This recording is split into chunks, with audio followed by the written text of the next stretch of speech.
Deuxième question, calculer les sollicitations dans les barres à partir de l'équilibre successif des nœuds. Et puis tracer les diagrammes de N sur le document réponse DRE. Alors, comme vous le savez, là sur le schéma apparaît des barres qui sont biarticulées, c'est-à-dire à chaque nœud d'extrémité, il y a une articulation. Donc ces barres sont soumises qu'à des efforts soit de traction, soit de compression. Cet effort interne, on l'appelle l'effort normal, N, et il est positif quand la barre est tendue et il est négatif quand la barre est comprimée. Donc dans un premier temps, il faut étudier le système des liaisons externes, c'est-à-dire au point A et au point E pour notre système, il va falloir calculer les actions qu'il y aura au niveau de ces articulations. Alors on va pour ça appliquer le PFS et on va d'abord calculer les moments sur l'axe Z et par rapport à un point que l'on va choisir.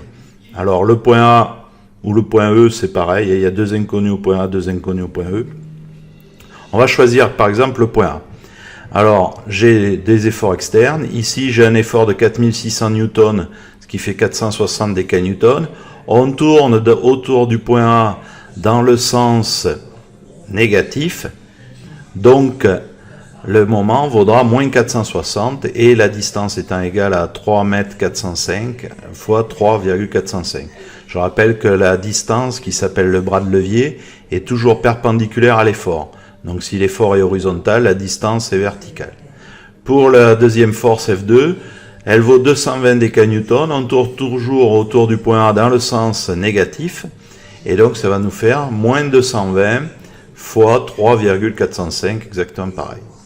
Alors, au point A, imaginons qu'on a deux efforts, un effort AX et un effort AY. Évidemment, ces deux efforts passant par A, eh bien, les moments seront nuls. Et au point E, c'est pareil, on a deux efforts dus à l'articulation, EX sur l'horizontale, dirigé vers la droite. Il sera nul parce que cet effort-là est horizontal et aligné avec le point A. Et pour EY, il est vers le haut, donc on tournera dans le sens positif autour du point A. Ce moment sera égal donc à plus 5,10 m, c'est la distance qui sépare A et E, et fois EY qu'on ne connaît pas. Tout ça doit faire 0.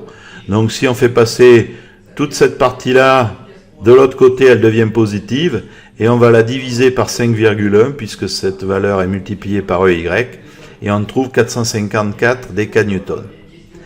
Pour calculer l'autre effort sur Y, qu'on va appeler AY, eh bien on sait que 454 décanewtons plus AY doit être égal à 0, puisque ce sont les seules forces verticales du système, et on en déduit donc que AY égale moins 454 décanewtons. Si on écrit maintenant l'équation sur X, eh bien on a l'effort AX dirigé vers la droite, comme inconnu, on a l'effort EX, pareil, dirigé vers la droite, qui est inconnu, et puis on a les efforts de 460 décanewtons au point B et 220 au point point D, pardon. Et la somme de tout fait 0. Par contre, vous remarquerez que dans cette équation, on a deux inconnus, donc pour l'instant, on ne peut pas la résoudre, on n'a qu'une seule équation, deux inconnus, donc on va attendre d'appliquer la méthode des nœuds pour trouver AX et EX.